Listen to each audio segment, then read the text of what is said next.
again, everybody, and welcome to Highlands Golden Rams Stadium. It's the scrimmage for the bridge. It's the Highlands Golden Rams and the Valley Vikings. Well, Dean, since the last time I saw you, anything big happening in the world? Well, we won a WPL championship February 29th, and we usually go into hibernation for 6 months. Everybody seemed to join us, Mike. Yeah, I think this year they did, didn't they? So we're here. The WPIAL and the PIAA have gotten together, and along with the state, everybody put their heads together, and we are going to get started here with the scrimmage this week. We play football next week. The JVs are starting. Highlands is dressed in their brown. The quarterback is Nick McQuaid. And the sprint draw handoff through the middle, and that's Ashton Hadachak, and he's up over the 30 to the 32-yard line, and that's a first down. They're going to run 10 plays each way, and Hadachak gets a gain of 12 yards. That's a first down for Highlands. And Mike, what they're going to do is after that, they may do 10 varsity plays the same way, each team, and then we're actually playing some football. We're going to play 2 quarters of football where the coaches are, you see them on the field now, they won't be there for the 10-minute quarter. So got to get ready for next week against Knock for sure. Nope, we have a whistle. We do have officials, obviously. And it is Nick McQuaid, Bill. Nick McQuaid, he was our JV quarterback last year. Mike did a nice job. Sophomore, 5'9", 185. Okay, they're just going to run it again here for play 2. And that is the professor's grandson, Dave McQuaid. We had Dave up here a couple years ago, and he talked about what was going on down with Rifo, and that's where Nick came from. Of course, there's Rifo, and then there's also the Hornets. And the give is to Hadachak off the left side. He's got a big hole up over the 35 and leans forward to the 40-yard line. So 8 more for Ashton Hadachak. Deshaun Wilkerson in there for the Vikings to make the tackle. We have a lot of varsity players back, as you'll see, but we also have a lot of JV players back, Mike. These were our starting quarterback and halfback last year for the JVs, and coming out doing a nice job. 2nd and 2. We'll keep down in distance, even though they're not really keeping it down there. They're just running 10 plays, and then they're calling it 3rd down, so there must have been a... they're counting plays. They counted a penalty, and yeah, that's it. Here's McQuaid back, and he fires it over the middle, and it's complete up over the 45 to Tyler the Bender. 47-yard line to Tyler Bender. Bender with a gain of 8 yards to the 48-yard line of Highlands. First down, 10 yards to go.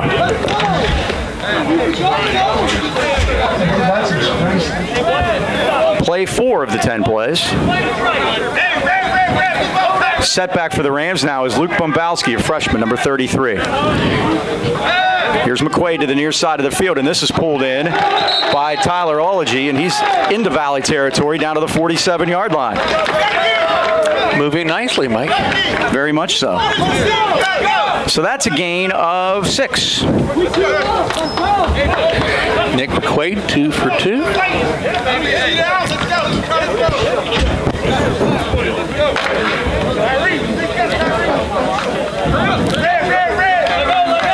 They go with a pistol formation.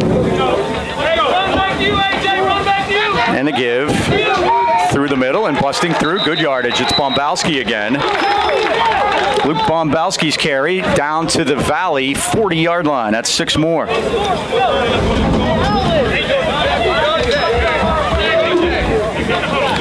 I'll give him the 41. Doesn't make much difference.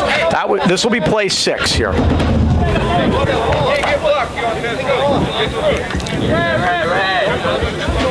No fans in attendance here for this scrimmage, but there'll be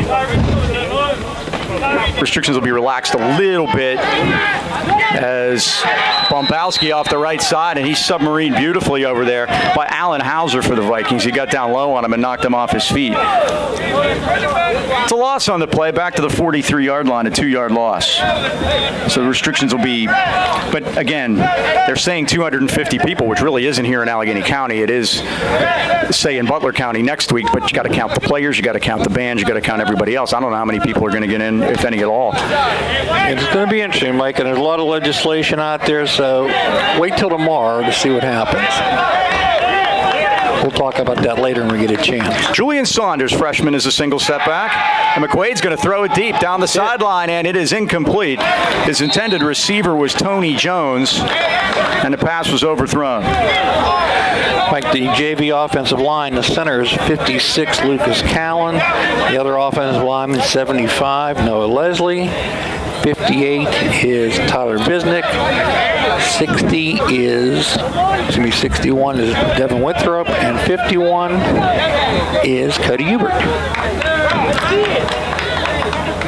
Tyler Bisnick coming off the field quickly here, and he's replaced by Withrop, 61. See the coaches in there, of course, doing their getting the plays. The coaches stay on the field pretty much during these scrimmages if anyone has never been to one. Seventh play of 10. Julian Saunders resets to the right and gets the give. Saunders off the left side, 45. Saunders to the 40, and he's tripped up at the 39-yard line. The Vikings in there quickly to knock him off his feet, but Saunders, with his first carry of this 10-play scrimmage, that's play 8 for the Rams. The ball's at the 39-yard line. That's a 4-yard gain. Saunders has a older brother, Jeremy. You might be familiar with him, Mike. He'll wear number 4 this year, Jeremiah. Excuse me. He'll wear number 4. He's going to play some tight end, I understand. But 54 will be on a set of pads on the sideline just in case we have to use him. He'll be back in that interior line before long. You got to figure what a tremendous job he did at linebacker last year. He racked up the tackles. So this is play 8. McQuaid, now the pocket pushed on him. Now he's going to run it forward and gets inside the 35-yard line before he's knocked off his feet by Charles Perkins. First carry for McQuaid. So this will be play 10 by our unofficial count, so we'll see if this is the last one. The ball's at the 34-yard line. That was a 5-yard gain. And Nick can turn into a runner, Mike. He did a nice job with the JVs last year running the ball.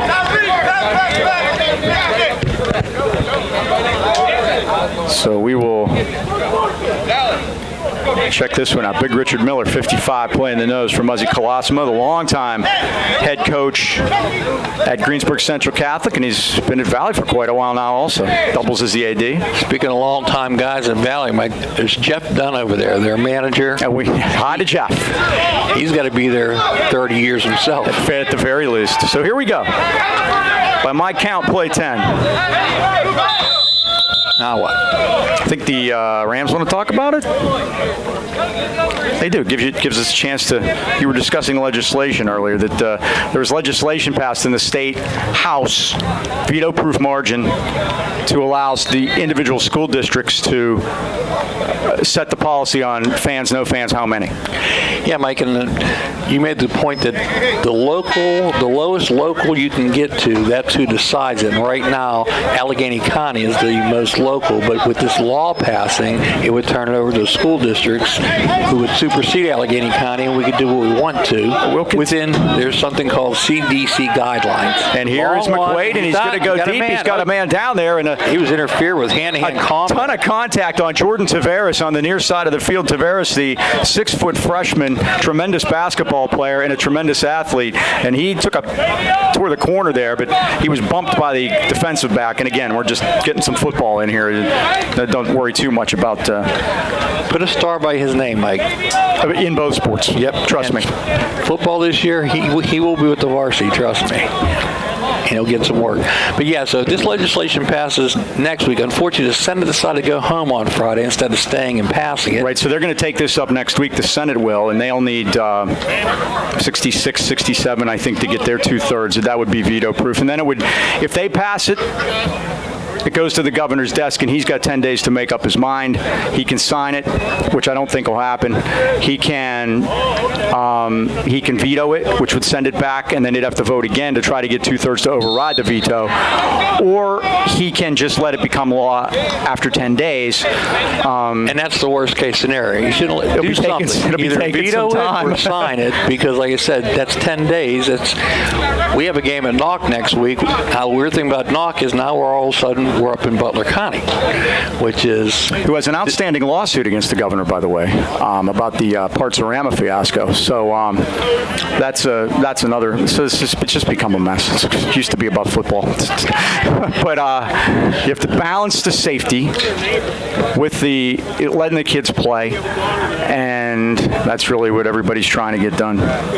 So Valley will get the ball now. It'll be their first series, and we'll get to see the JV defense out there for Highlands and take a look at those guys. And really a chance that we normally don't get to see very much on Friday night is to get to see these guys play. So that's a good opportunity for us. I see Tamius Green, big 77. I've been looking forward to this. Yep, he's 6'2", 320 pounds, Mike. He's the biggest guy we have on the roster.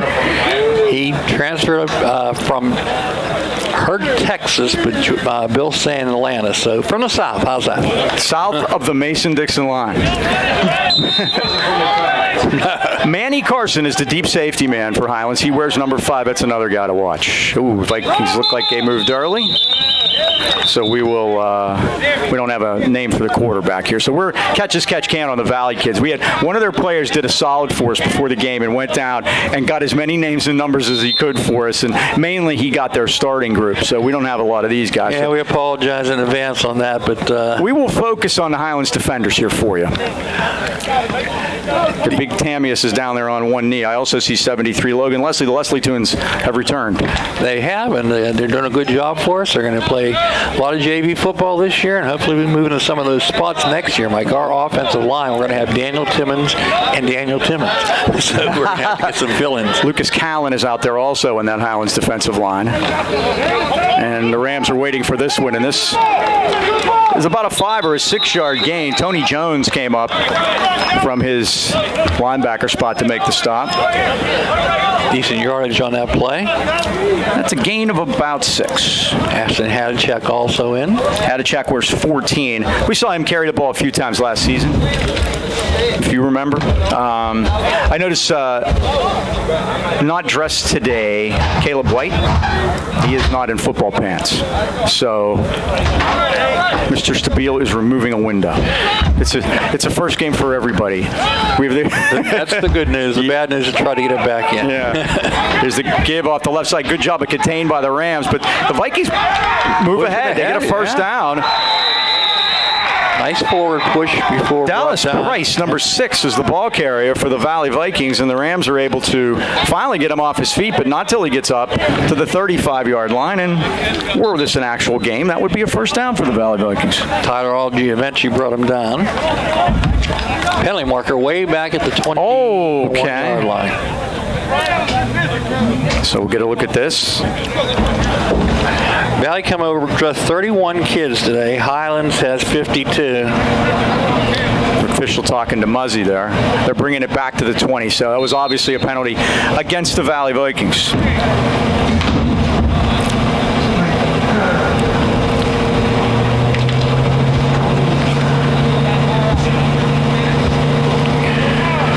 Dan, the cameraman, over to our right. I got papers blowing. We've got a breeze. It's a gorgeous day. I mean, considering how hot it's been all summer, this is such a pleasure. Oh, ball's on the ground. And he didn't pick it up, Mike. And the Vikings are trapped back at the 11-yard line. Driving through there for the Rams was Ethan Roberts, a junior, 5'9", 180. Look what I found, huh? Piggy on the ground. And that's a big loss on the play. 10 yards back to the 10-yard line. Talked to George Skirka yesterday, Mike. He's taking advantage of the Labor Day weekend. He's up in St. Mary's, PA. Probably the second most famous citizen up there. Who's first, Dan? Joe DiNardo. Oh, how about that? I have Joe DiNardo's autograph on a baseball. Joe DiNardo took a girl. She was in Cook's Forest. She was pregnant, went into labor. Joe picked her up in a helicopter, flew her to the hospital where she had a set of twins. Peggy Talbot. She went to my school and she worked at Travel Square. How about that? It gets better. After this play, here are the Vikings at the 10-yard line.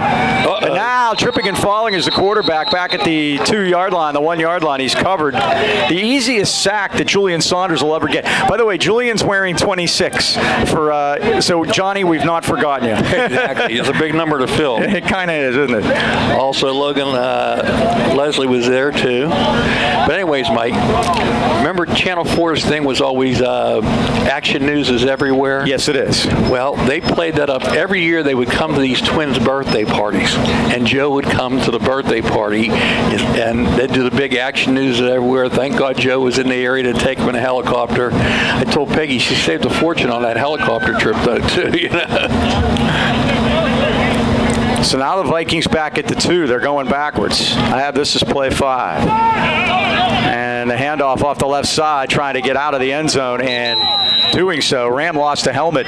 Luke Bombowski made the tackle, number 33. His helmet popped off, so he'll probably have to sit for this play. But they able to sneak it out to the 4-yard line. That was a short tackle, too, Mike.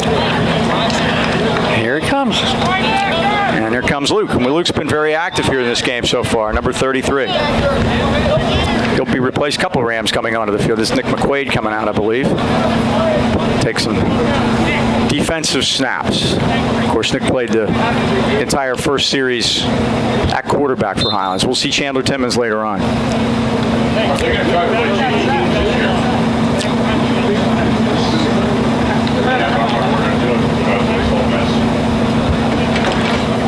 Devin Withrop in there at the nose. This freshman, number 61. Also on the line, Brennan Hayes, number 63. And we have whistles. This will help me get Noah Leslie at the other defensive tackle spot for Highlands right now. They're moving guys in and out, obviously. There's been a lot of workouts. We had the 2 extra weeks with the delay of the start of the season. Long pass. Now they're going to go deep. They got a man out there, but it's incomplete. It fell between both had 2 guys. Valley receivers. Zaire Warren, number 4, was flashing down the sideline. The Rams had coverage down there. Manny Carson, the safety, was coming over to make the play, but a pass falls incomplete. Brian Randolph on the coverage, but he had 2 guys to cover. I have this as play 7.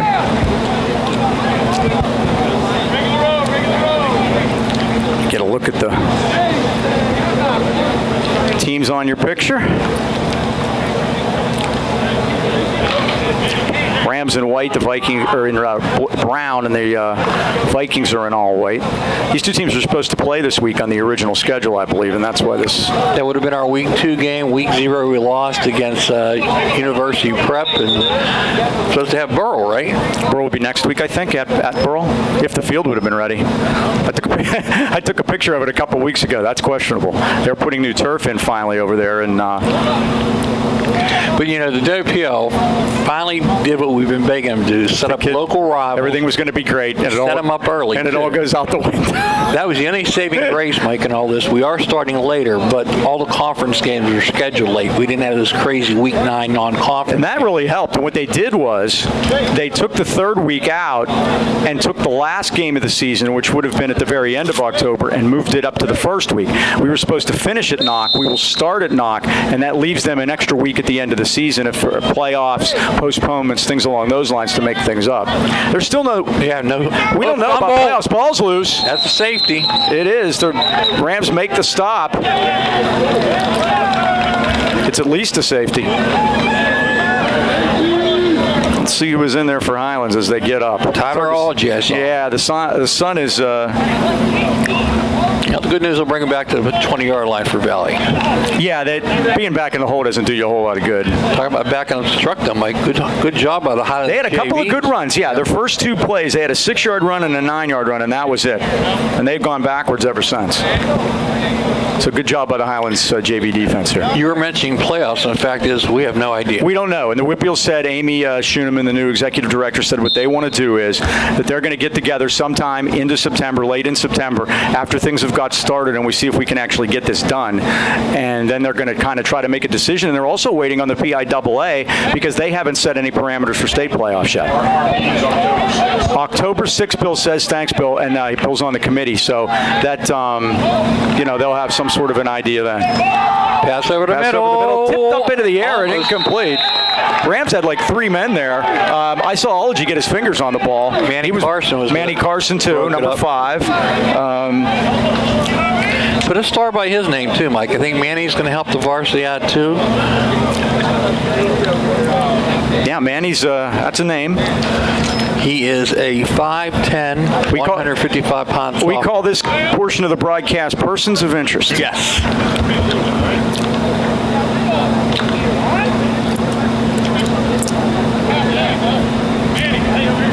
That's given us a chance to learn about them too, and then when they flash in a regular game, we'll have it. And we'll tell you about those too. We're in for the home games. The road games are up in the air right now. We've asked about knock. We won't know till next week. It's a counting heads thing. Oh, the Rams blow that one up. Blitzing that time. And that was 61, Devin Withrop, who blew the center up. Along with Tylerology, and Tyler's been all over the place here so far, has he not? That's a 5-yard loss. And I believe this is play 10. I think so. 25 yards and losses. I went to Burrow counting to 10 is a chore. Well, speaking of counting, Mike, in the knock situation right now, and we have to say Saturday morning because we don't know anything else until things change. Up in Butler County, they're going to go with 250. And the interesting thing is you can't use the term spectator. When we got the news last week, you thought spectators, 250 spectators. No, it's 250 people. So you got to count every person in there. We'll go over that count while we wait after this play. It should be play 10 here. And now they're just going to snap it to the quarterback, and he's going to run it to the left. Gets outside. He gets tripped up. Getting a hand on him and slowing him down was Brian Randolph, the junior, 5'9", 130, and knocked him off his feet.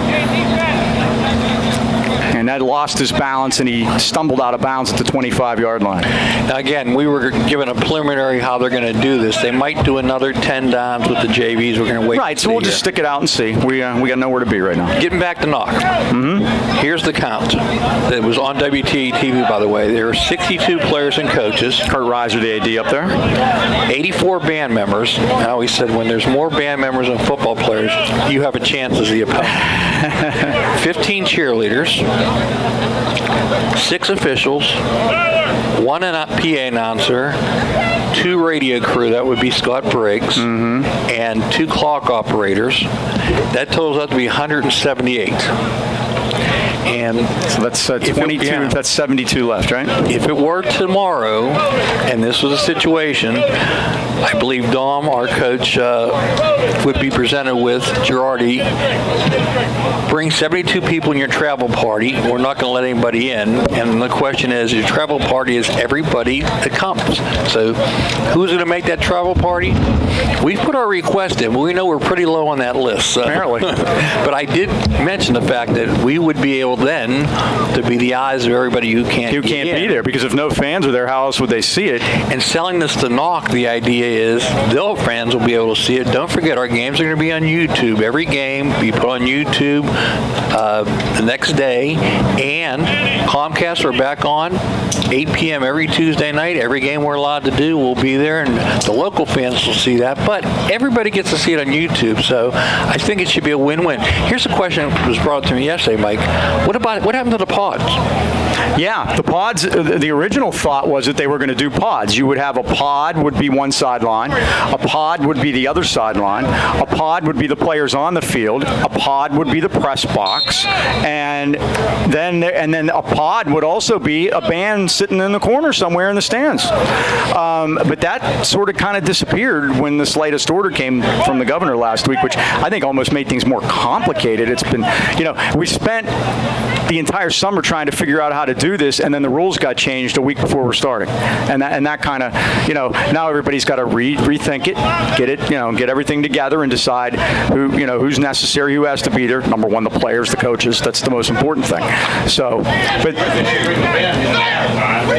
yeah, so Boyd Brown going to be the quarterback now, Mike. The JV's going to do 10 more plays. Boyd Brown, a freshman, 5'7", number 7. And the handoff off the left side to Damon Verner, number 28. And Verner's thrown backwards. They're going to give him the 20-yard line. He got treated rudely as he got up to about the 20, but they're going to give him a back to the line of scrimmage gain of 0. Still JV's, Tom.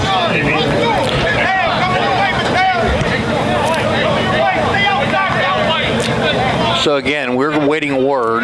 We've made our request, and we're waiting for the head count to come in. We hope to have that game for you. And then the 18th is the first home game against Mars. We'll be here for that. First down is wide side of the field to the right now. Rams on the far hash.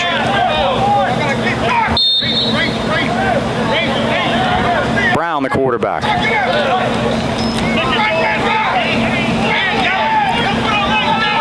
And they give off the left side is Saunders. You know, that could have been Saunders the first time, actually. Not much doing again, Mike. No.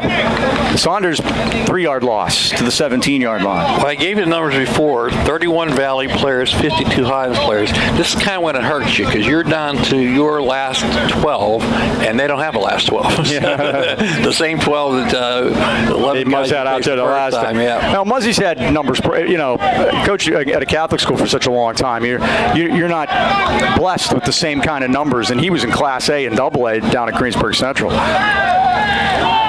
Pass to the near side is pulled in by Manny Carson. Carson makes a man miss, gets up over the 25 to the 26-yard line. We talked about Manny. There he is. It's a nice 9-yard pickup. Good throw that time by Brown. Felt bad last year for Boyd Brown, Mike. He broke his arm pre-season, never got to play. You might remember he'd always tag along. What coach started last year was bringing the junior high quarterback with the varsity to get him to learn how to see how things are done at the varsity level. So he got to do that last year, but did not play at all. Coaches giving the plays. Justin Bouch along with us this year, former outstanding quarterback here at Highlands back in the late 90s, early aughts. Brown throws a wobbler to the far side, but it's pulled in by Carson, and he's stuck over there. You can hear the Valley sideline. Again, there are no fans here. The noises you hear are the players. We do have some folks who are peeking. The Knothole gang. And it's increasing, by the way. It's getting bigger. It is. It's not on the property, as it were. So that's kind of like you've seen at any baseball games or anything you might have watched this summer. People sitting on the bridge or whatever. This will be play 5. Highlands on their 28-yard line. Neither team has scored in this yet. This is the second possession for the Highlands JV offense, dressed in the brown. Boyd Brown, number 7, the quarterback. His setback now is Bombowski. It is loose. And Bombowski, boy, what a great job. How did concentration to get a hold of that? He got knocked silly. The ball bounced right up in the air, and Luke was able to come down with it. That could have, should have been a fumble, Mike, but it wasn't. Bombowski did a nice job of, seemed like the center exchange had a problem with that. A 5-yard loss on that play. This will be play 6. Let's see if Lucas Callan is still over the ball. As a center, you never want your name mentioned. We've had Callan snap the ball here at Highlands before. Only in the introductions. I don't think it's Lucas. It is Lucas. It is? Okay. Number 56.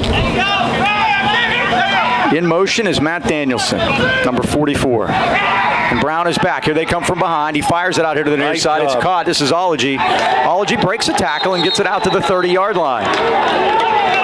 Alan Hauser brought him down.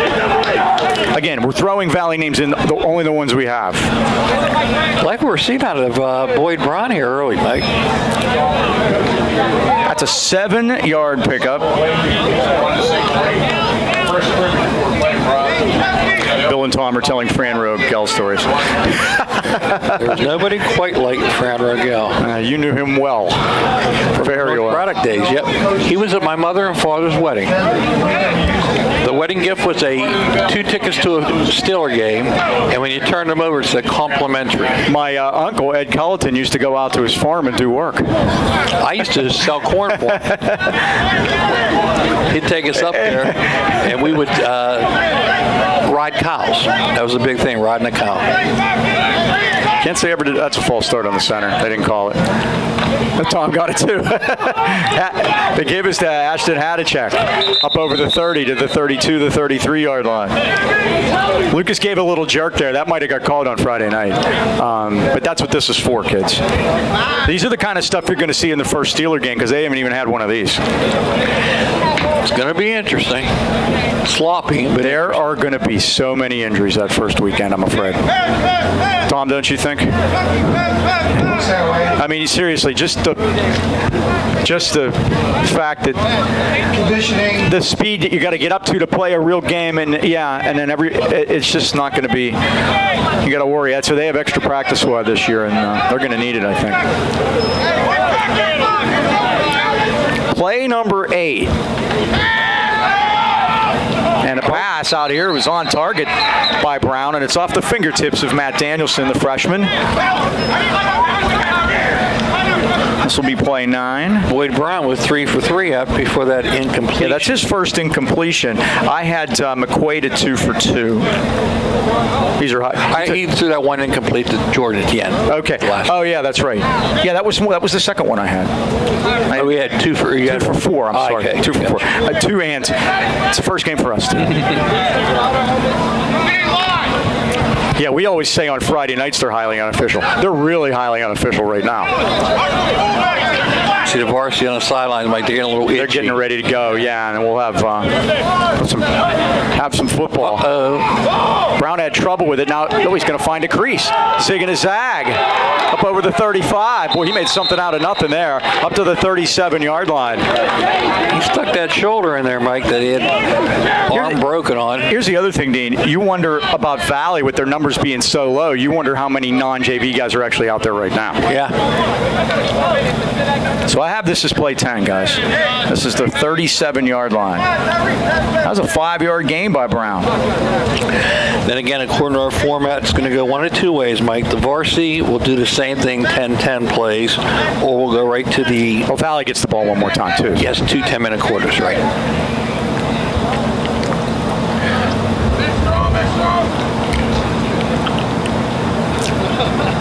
No wind to speak of out there. Old Glory is limp down to our right. Usually the wind comes from the right here normally, most nights. Brown's going to reset Saunders now.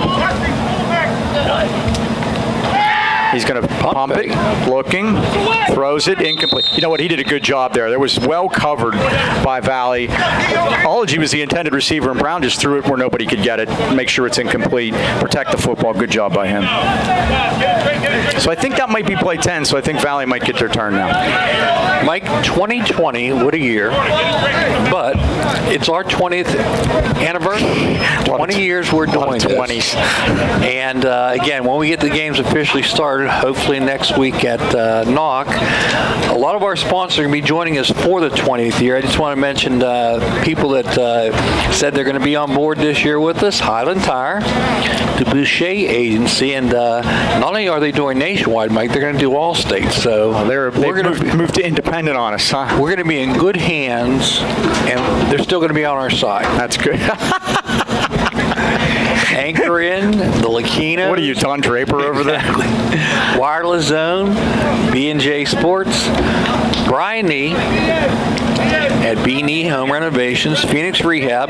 Unfortunately, I'm back with them, Mike, as a client. There you go. Had a bad shoulder this summer. Too much golf. I was playing 5 days a week. I'm an idiot, but that's all I got left, Mike. So hey, there's nice open air out there on the golf course. It's a good place to be. But I overdid it, so Tara's helped me out there. That's good news. They're good friends of ours there at Phoenix, and we appreciate their help. Dan Timmons is always behind us, and Gillette's are going to be on for football, Mike, and Planet Fitness.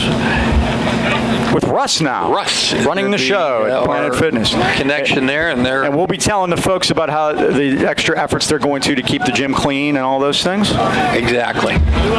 As Tom's cleaning the windows, he's got the squeegee. I gotta love. You would think that somebody, forget it. The last time this place, the water from last year is still here, Mike. It is. So there's a sticky spot from a spilled can of Coke over here in this corner that's still sticky from 2004. 4.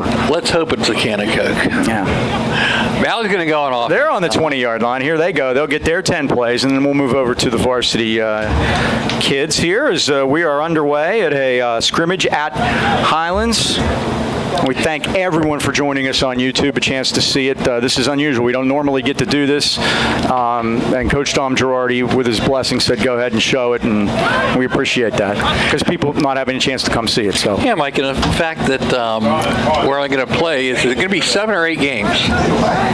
It's 7 games is total, right? And then the first game and they're all conference games. It's just the conference schedule is what they've decided to do. So, and we get a chance maybe after these 10 plays, we can take a look at our conference. It's going to be an interesting one. To me, it's a hybrid of 5A and 4A. But guess what? It's officially the Greater Allegheny Conference again. So isn't that great news? Yeah, we got that. It kind of makes us feel at home, you know.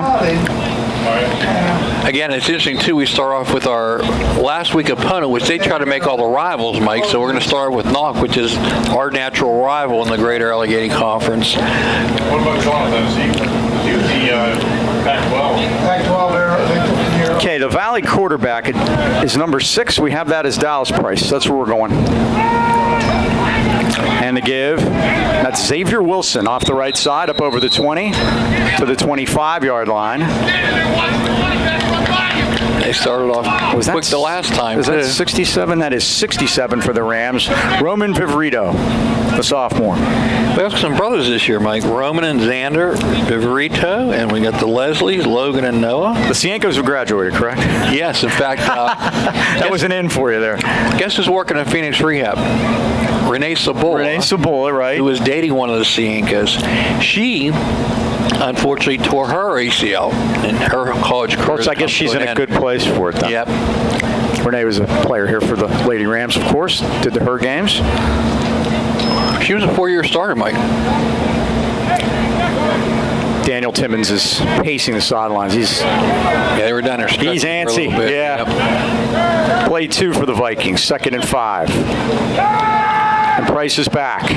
He's going to heave it deep down the middle, and it's going to be high pointing it beautifully and bringing it down is Xavier Wilson into Highlands territory at the 42-yard line. He went up over top and used his height advantage to make the catch. Beat Devon Wilson and Angela Markey on that play, Mike, but nice ball that time. It really was. 25 and 8, 33-yard gain. Longest play of the game. The scrimmage, I should say. Yes. Controlled scrimmage. So Valley moves to the Highlands 42-yard line. Well executed there. Temperature in the 70s. It was chilly this morning. It was in the 50s for sure. Felt good. Kathy turned the heater on the pool, so I just watched my gas bill go up. It's going to be a good pool weekend. Here's the give. And the Rams are waiting this time on Wilson. Looks like he's doing a little bit of everything, number 19. He gets to the 42-yard line. Bombalski, Ethan Robertson on the stop. I also have Ashton Hadachek down there. It's been such a bizarre summer, too, Mike. It's like, we have this beautiful pool, but we can't bring anybody in. We've had 2 guests at a time. We've had the 6-foot table separating us. They brought their own food, So I've been in so many people's backyards and lawn chairs this summer. It's all we got. But it's okay. It's okay. You got to do what you got to do, Allegheny County and Pittsburgh has done a pretty darn good job, I think, so far. And I always thought, motivate a Pittsburgher, and they're going to do it. And knock on wood, let's keep it going. I've become friends with neighbors I didn't even know I had in the past 6 months. I've seen a lot of people walk. Exactly. That's where I got it. This is Price off the right side. And guess what? Even in Burl, they want to know, well, you getting started? What are we doing? Are we going to see you guys? People want to see stuff. So at least we know the interest is out there. Caden Ross made that stop. That was a loss on the play of 3 back to the 45. And our dogs are all afraid of us now because they're tired of walking. You got to put the leash on. They run. Dogs are in more good things that have happened. Dogs are in better shape than they've ever been. More dogs have gotten to walk here over the past 6 months than Mine lost 1 pound. Shorty. I don't know. I would give him a shot. I've lost 15, you know that? And you look at, I've maintained. I've done pretty well of not going either way, so I'm happy. Could have been worse, believe me. There's a lot of food in that refrigerator, as you well know. Well, my theory was I was going to come out stronger than I went in. March 13th. Well, that's important, and that's important, really. I mean, as you talk about, everybody talks about that. Is it the healthier you can be, the better chance you have. Here's Price. He's going to fire it, and it's beautifully knocked down. Good break by Cameron Leahy, number 34, making the jump on the ball. Listen to the Highlands sideline. He was open, Mike, but Leahy closed nicely. You know what the problem was, Dean? That ball had a little wobble on it. It took it a little longer to get there than it should have, and Leahy made a great play. Sophomore, 5'5", 170 pounds.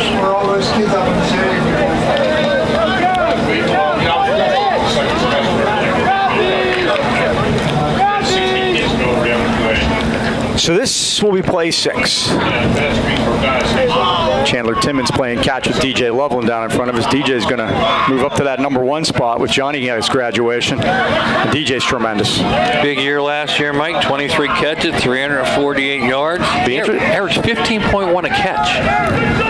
Now they barrel it through the middle, down inside the 45 to the 42-yard line. Roman Viverito was down there to make the tackle. Let's see who we have for value. That was 19 again, who we have is Xavier Wilson. The gain was 4. Again, play 7. March 13th, last day we were at, and that was we went to the Anchor Inn for dinner. Who knew? And the first night I turned to my wife and said, well, we made it through this. By the way, for everybody married out there, this counts as 2 years of marriage for this 1 year. Are we doubling everything? You got to.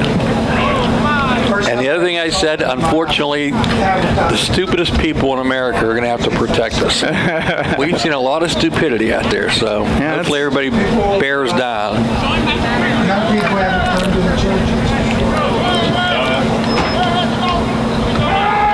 Here's Dallas. Now he's going to run it. Oh, they got him around the waist. And he got out of there. And he gets out of there. He's shifty. Still going. Boy, that's a bull of a run to get 3 yards by Dallas Price. Right. I got to tell you, he gets back to the 42-yard line. First man in there was Noah Leslie, but he couldn't get the clamps on him. And I think more than get tackled, I think Price might have just ran out of gas. And his brother Logan brought him down, but again, like I said, he escaped the grasp, that's for sure. How about that? All that for no gain. To the Leslie 40 boys, Mike, they are twins. They are both 6 foot. They are 240 pounds. How you like that? Easy to tell the difference, I guess. The ball's at the Highlands 41-yard line. Play 8. Right at second. 50. I see Chandler Timmons down there with Coach. They want to get this started. It's odd that they have to wait. Yeah, this is usually this. Again, haven't been to scrimmages before. This is backwards. They usually go with the JVs last. Right. But they're getting a star treatment today. Well, everybody's getting their chances, and that's good.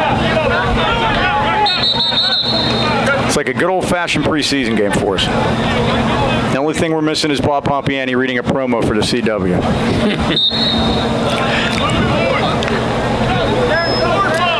At the 41-yard line, with the double sidecar, and the handoff is to Wilson, and Wilson is spun to the ground at the 37-yard line. Luke Bombalski, 5'7", 150 of tough. Yep. I told Mike we have about 10 kids on the roster 5'5" or less. And what's wrong with that? They'll look up to you. That's what I say. You're trying to say? You're trying to say something. Tom says if they were in Hornets, that'd be good. It's like, yeah, I never passed Hornet stage my own self. 4-yard loss back to the 45. 1, 2, 3, 4, 5, 6.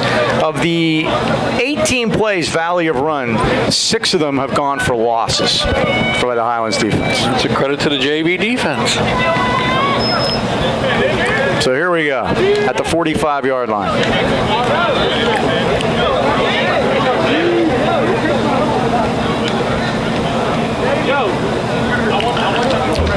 Vikings getting their marching orders from their coaching staff behind them. By the way, Mike, I will not be an embedded reporter as I've been in the past. No, we have to keep distances from the players. That's the last thing. So the view from California Avenue, I'm quite familiar with. Well, you can still see what's going on. Well, they run a little almost Statue of Liberty kind of sidecar handoff to Allen Hauser, and the Rams say nothing doing. Is that Tylerology over there? Now we got some pushing and shoving and some woofing. Abraham Green, too, Mike. Jumped up there and made the stop. What I do, Mike, is this is the first time these kids have hit anybody seen anybody other than themselves for months. So this is why there's going to be some hostilities. Practice starts at 4:45, so I get Bree, my dog, and we walk up California Avenue, and I count heads, and I go home. Dom has been in touch with me constantly to keep me up to date on things, and we got 95 kids in the program, Mike, middle school and high school combined. My job is always to make sure they got their physicals. I did it all remotely this year. I did not just parents, by the way. Thank you, parents out there, for cooperating with me. I'm old school. I call them, Mike, and I speak to them, and I make sure they have it lined up. I'm kind of that way, too. Although I have kind of fallen slave to the text machine, but that's okay. I held out as long as I could. Now, discussion on the sideline with the referee, Mike. If we have what's going to be next? Yeah. So here we go. Price going deep down the middle. Intercepted. It's picked off. Intercepted by number 28. Is it 28 Werner? It is. Damon Werner, a junior, 5'7", 120 pounds, went up and got it. And that might be the last play? Okay, we'll take a quick time out here, and while they discuss what they're doing, and we'll be back right after this.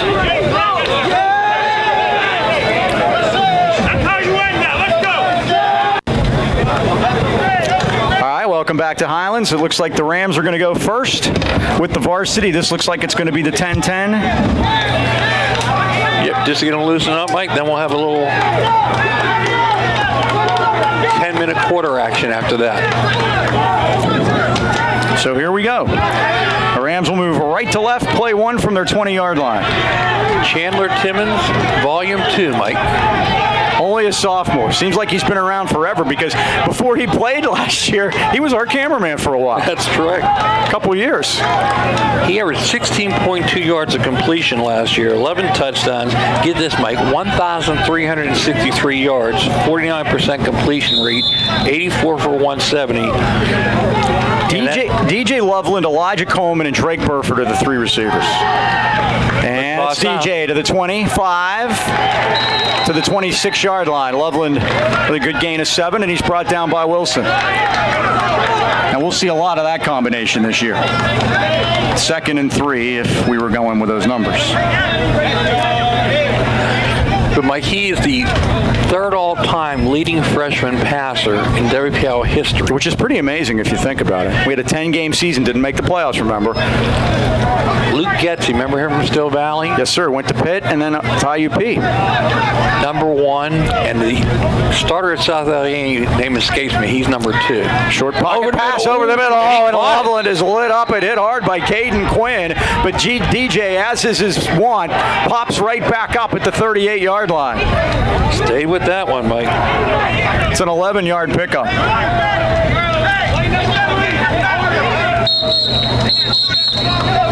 I think Chandler didn't get rid of it as soon as he wanted to. I think they wanted to get that. Now the referees are bringing the teams together. And we talked about the hostility thing earlier, that these guys hadn't hit anyone or anything. Well, they're tired of hitting each other. Well, that's the point. Yeah. And so now the scrimmage for the bridge is taking a turn, Dean. If you put Highlands and Valley together at a tiddlywink contest, there'd be hostility. We would need the official to. Jordan Thompson's talking to one of the officials now, Highlands coach.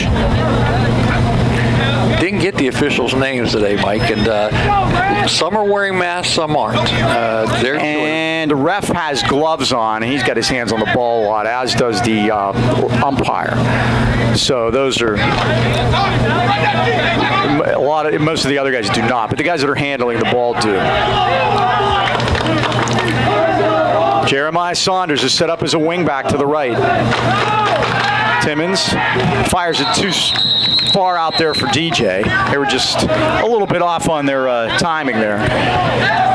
Cousin Daniel is the center, number 72. And again, a veteran line coming back, Mike, and Highlands going to depend on them a lot. Yeah, we'll get a look at those.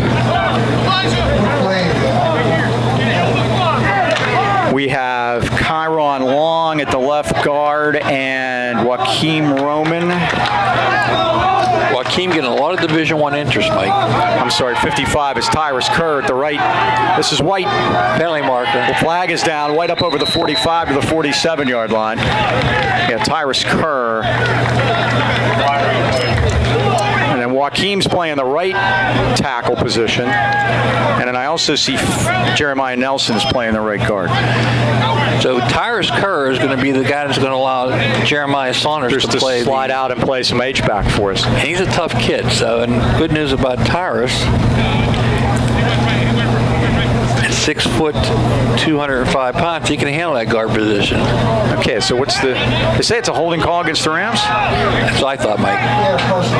Oh, it's a personal foul. Well, surprised that didn't come. Looks like one of each. Now they're moving it up to the 47. What did White get? White got out to about the 42. Oh, that's the only thing I'm concerned with. So they put it at the 47. Again, there's no down or distance now. We have no sticks. This will be play 5, I think. Ball at the 47, and Timmons is back. Stands tall and fires. This is caught on the in-cut by Elijah Coleman. He's inside the 50 and down to the 46-yard line.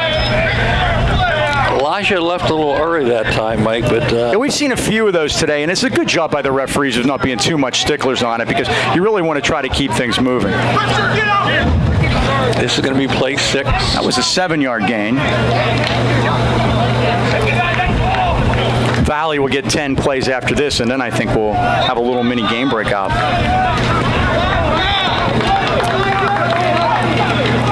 Brock White cuts through there, puts his head down and his shoulder, makes a man move, and gets to the 41-yard line. Now, I haven't seen, of course, we haven't been near the players or anything, but just from here through this glasses, Brock looks a little bigger to me. They said on paper, Mike, he's put on some weight. Let's see what we have him listed at here. 5'11", 180, so let's put on 10 pounds. That's a little weight. Yeah. Yep. What's he say? Does he have 12? 41.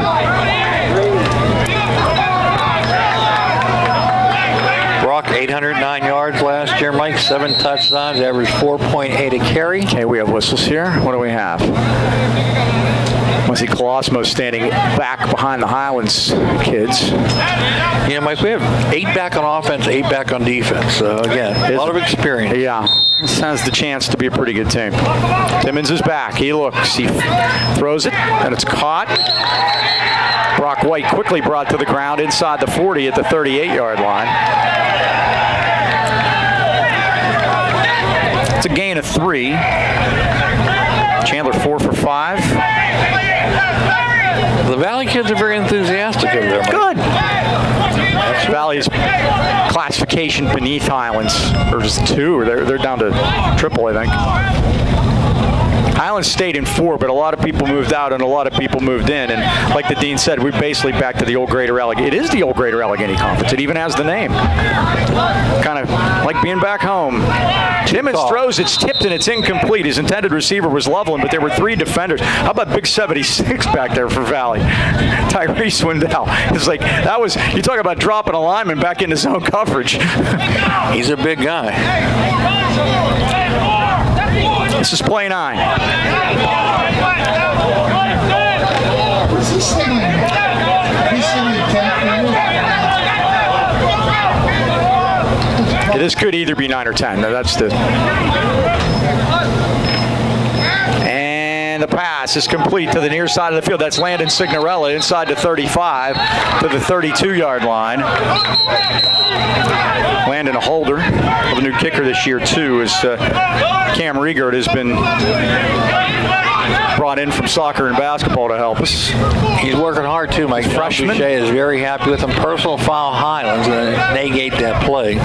So we're either at 10 or This is play 10, so this is the last one. So I'm going to give that a 4-yard gain. So this should be play 10, and this should be all of this offensive series for Highlands.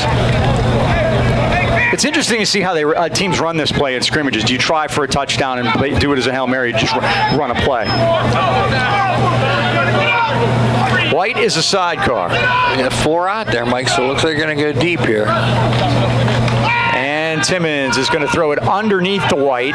White takes it at the 30 to 25 and sidesteps a man out of bounds at the 23-yard line. It's an 11-yard gain. Well, the Rams moved the ball pretty well in that series. But time, of the number of plays, of course, stops you before you can continue on. So the Rams ran those, threw it 8 times out of the 10 plays, and Timmons completed 6 out of 8.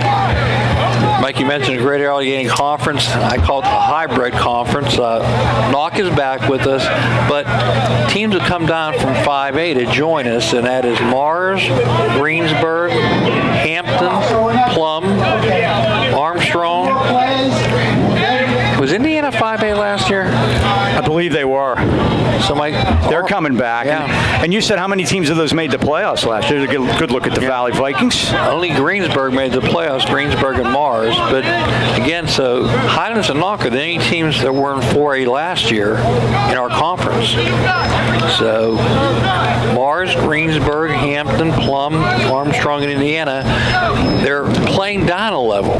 Very interesting. We have number 4 playing defensive line. Now that's Jeremiah, but it's like didn't we have somebody that was number 4 that was like a nose tackle in the past around here? Emilio Seymour. I saw him the other day. No way. Confirmed alive. Emilio Seymour. God bless him. He drove by hard. Big Choma, driving a nice car, so it's nice to Jeremiah's see Jeremiah's a little bigger than Emilio was. Exactly. Jeremiah, I got him at 6'3", 205. Emilio was root hogging. Remember that was Sam's favorite term? Also, I see Khalil Long, 88, and those longs just get taller every year. Khalil, look at how tall Khalil looks. He really helped us in basketball. He's going to really help us this year. Jeremiah Nelson is the nose tackle. And the give, and there is not much room for Jeremy Hughley as he maybe gets a yard to the 21-yard line. And this Highlands defense, they swarm, Mike. They were tremendous last year, especially at the end of last year, and they controlled the line of scrimmage and make it very difficult for the opponents. Number 1, Caden Quinn is the Valley quarterback. We had 2 guys lose their helmet on playing Joaquim and Nelson, so they have to step out for a play. Daniel Timmons has come in at nose tackle. And the handoff is to Hughley off the left side. Hughley with some space up over the 25 and very near the sticks, if there were any, of course. Again, we're just running 10 plays here. Elijah Coleman forced him out of bounds, but nice gain on that play. Hughley, a very popular name at Valley. A lot of Hughleys come through the pipeline. That gain is up to the 28-yard line. It's a 7-yard pickup. I mentioned we had 8 defensive players back, like 4 of our leading tacklers from last year. Jeremiah Nelson, Joaquin Roman, Julian Saunders, and DJ Loveland. Got to be Jeremiah Saunders. Elijah Coleman's playing the deep safety position for Highlands here. Landon Signorella's out there. Those 4 guys had a combined 296 tackles. DJ Loveland is back there. Tight eye formation. And the give, bouncing off for a moment. Short tackle. Yeah, that was DJ Loveland coming up from his safety position and putting the clamps on the back that time, Charles Perkins. He gets out of that tackle, Mike. He had yardage in front of him, but he got 2. DJ put him down. Just trying to see who everybody's out there. DJ back there, Brock White in at a linebacker spot. Also, we have 55. That's Tyrus Kerr in at linebacker. Julian Saunders, of course. And 53 is Kyron Long, who was a starter last year. Now they're going to run a reverse jet sweep to Jackson off the left side, and he's got some room. Up over the 40, the 45, and brought down at the 50-yard line, and flags from everywhere. Burford made the tackle, and looked like Brock White got there a little late. Good misdirection play by Valley that time on the jet sweep to Addison Jackson. That's the problem, Mike. When you have a speedy defense, you float the ball, things like that, that'll stop you flowing in a hurry. Yeah, there's... Well, that's what those are designed to do. And you know what plays like that do? They are designed to take advantage of your aggressiveness. And that's what happened. So they're going to tack on a little bit and put it down to the Highlands 49. But the coaching vernacular says somebody over there should be staying home, and they didn't. It's all about contain. Well, there's a scrum there. Basically going Chuck Wagner football. They're lining up a full house backfield and barreling it straight ahead and then running plays off of that. The Burl Big Eye, we used to call it, Tom. You know where he got that from? He got that from Lee Corso at Indiana, he told me. Yeah. He got that from Lee Corso at Indiana, and they renamed it the Burl Big Eye. It was effective for years. It really was. His son dotted that eye too, remember? His son was a tremendous player. Here we go again. Tom's left us. I think he's in North Carolina now. How about that? I used to see him up in Planet Fitness, Mike. And he used to, well, we were in the same neighborhood, so I'd see him a lot. And there's the give to Hughley, but the Rams are waiting for him this time. Bender made the initial contact. That's a loss on the play. Jeremiah Saunders finished them off. These are names that we're very familiar with. This Highlands defense is bringing back many of their players, and they're going to be the strength of this team. Got some people to replace. Johnny Christ, of course, Deshaun Hawley, Darren Hildebrand. I'm probably missing somebody, and I apologize. Quinn is back, rolling right, being chased, fires, intercepted, pulled in by Brock White down the sideline, 40, White 30, cuts to the middle of the field. Now they're going to blow it dead. Brock White with a big interception as he stepped in front. And Jeremiah Saunders had some extra words for Caden Quinn after that. Great job by White, Mike. It sure was. He's got good hands. He does. So Valley would keep the ball because we're just doing these scrimmage rules here, and they will continue to get their plays in. In the pros, that guy would drop it, and they would say, well, you know, that's why he's not on offense. Brock White is on offense. Yeah, Brock White's not going to drop that. I'm digging out stats from last year to see how many Brock picked last year. Wrong page, Michael. Here we go. 3. What he's talking about. You can't be on a line of scrimmage and fake it. So now they're discussing some couple new rules. Rule interpretations, yeah. The referee's showing the linebackers, you know, they used to always come up and fake that step. He said you're not allowed to do that this year. And see him backing them up now too, Mike. What happened up at Freeport yesterday is that the referees, they want everybody 6 foot back and 6 foot apart just for the safety. And the referee will shorten the field on you if your people aren't backing up. Back off the line. Also, Valley got 2 yards on that play because the ball was at the 48. They put it at the 50. They just took a guess. It doesn't matter. But because, again, in a scrimmage like this, even with a turnover, you get your 10 plays. Now, when they switch to running the clock and put sticks up, that won't be the case. They're going to actually play football. Here's the handoff to Jeremy Hughley, and he takes it down to the 45-yard line where Tyrus Kerr was waiting for him. Clear long, too, I think. And Jeremiah Saunders. We're going to say his name a lot this year, I think. We said it a lot last year. I can assure you that. This is play 9 in my guesstimation. And then I believe the referee signaled up to Tom that we'll go to the clock and sticks after that. We've been going for about an hour. The only problem is I don't see anybody on the sticks over there. Oh, well. We'll figure it out. Not our problem. We'll know. They're going to run a reverse, and the Rams are waiting for it, and they got it. And that was Saunders. Jeremiah Saunders living in the backfield. A little razzle-dazzle for Muzzy Colosimo, but the Rams were ready for it. Saunders, Kerr, and Burford, Mike, had a team meeting on that kid's chest. So this should be play 10. Ball's on the 50, a 5-yard loss.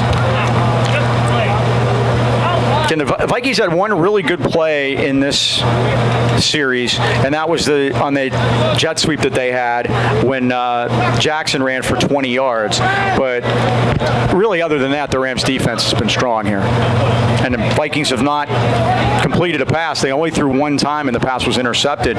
Conversely, the Rams threw 8 times on their 10 plays. One thing different this year, too, Mike, everybody has to bring their own water. And that's understandable. So we're getting some sort of signaling from I think they're deciding where they're going to start when they move on to the next. Now at Freeport yesterday, Mike, when they did the time, they kicked, they punted, but there were no returns. Okay. Oh, okay. By the way, do you see the card down there, number 54? Oh, I do. I was looking for a person. There's not a person. There's just the jersey and shoulder pads of number 54 in the cart, and that's what. Maybe Dan Timmons will get a shot at the cart down there. Down a little bit. There it is, right there. Yep. That's what they're going to show with Jeremiah when they want to play offensive line. Instead of playing around with flipping jerseys, he's going to be able to throw the shoulder pads on. Good job by Dan, the cameraman there. Quinn is in trouble.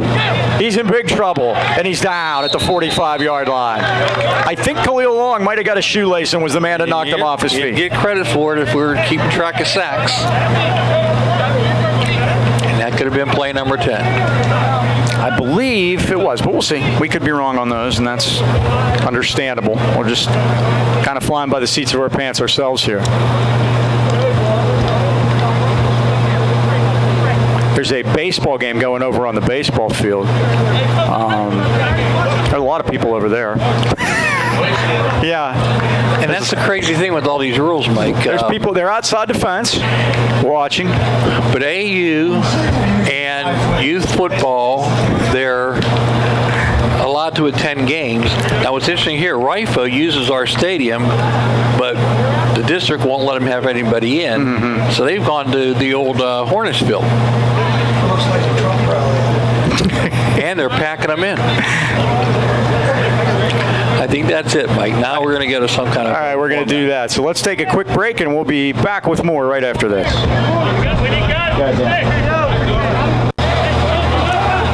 All right, we're back at Highlands scrimmage time, and now we get the varsities out there. We're going to play 2 10-minute quarters. We're going to play a half under actual football rules, and Cam Riegert has the ball teed up at the 40-yard line for Highlands, number 89. He's a freshman, and it'll be interesting to see him kick it for the Rams this year.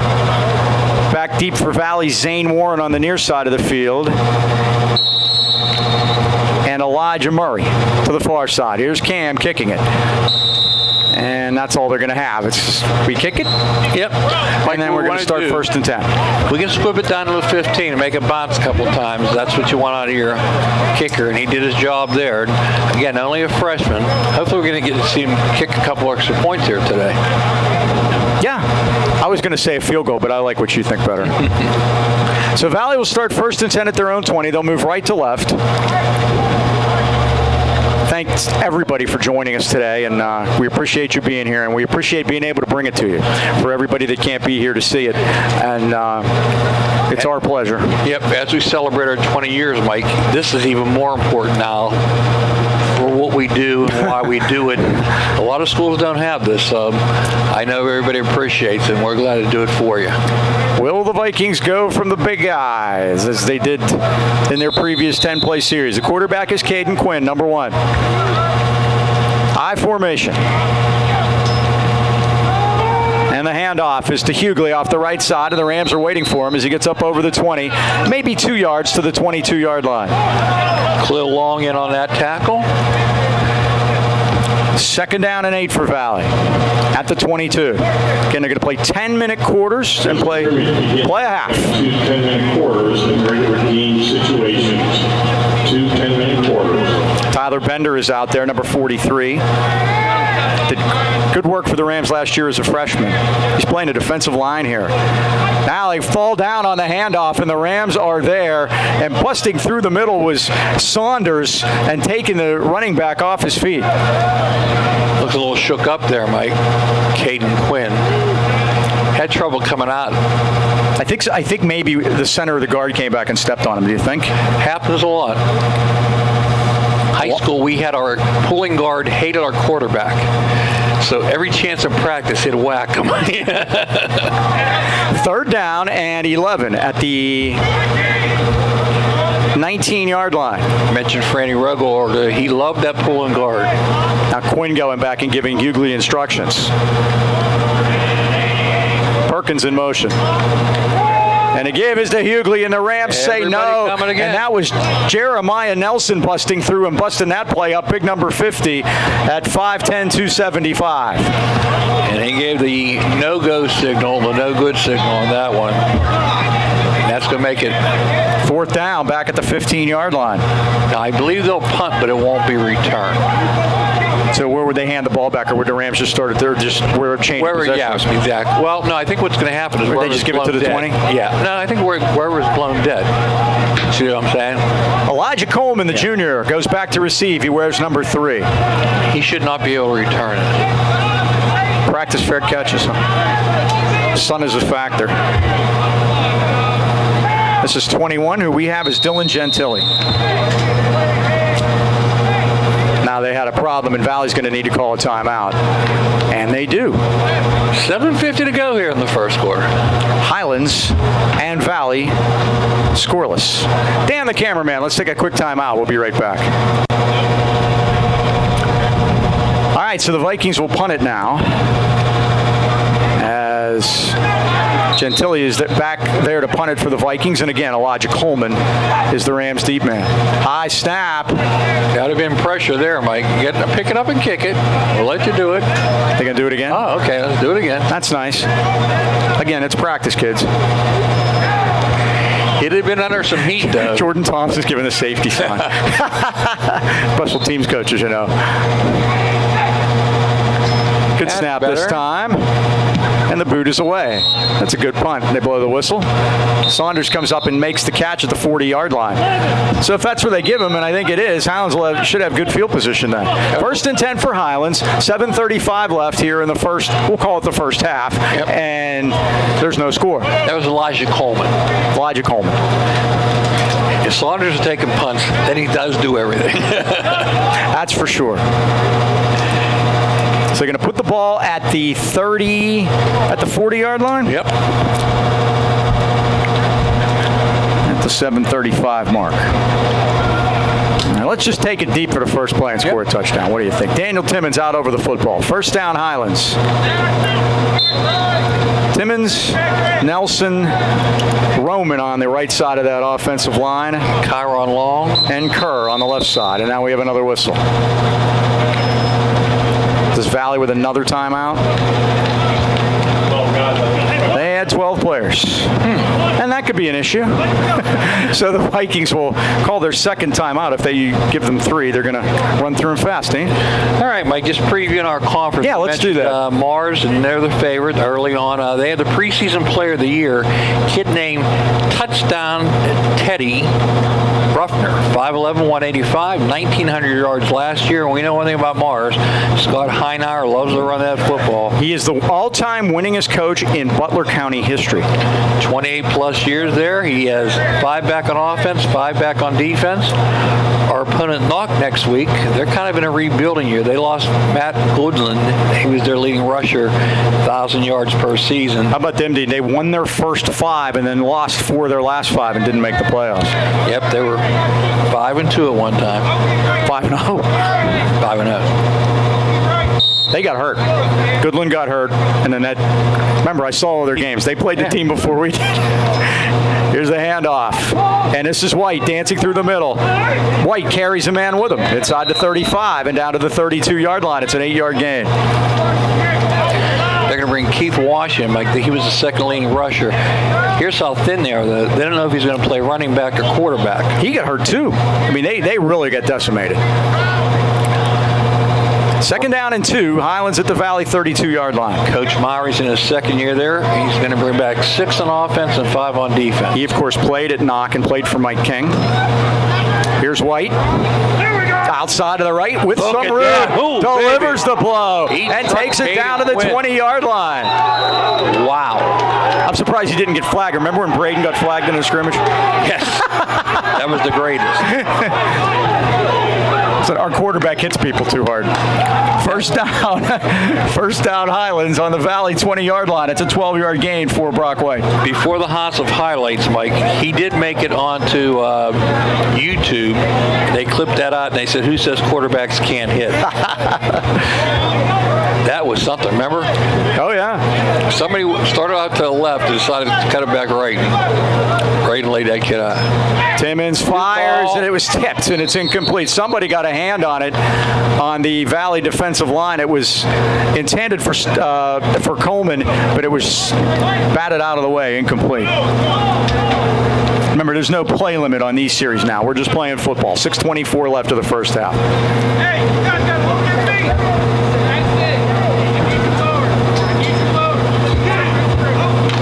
Ball's on the Valley 20-yard line. Rams moving left to right here on a beautiful Saturday afternoon, Labor Day weekend. Still not even noontime yet. Give us to White. Gets a hole. Fires through there and down to the 15-yard line. A 5-yard pickup. It'll set up a 3rd and 5 for Highlands.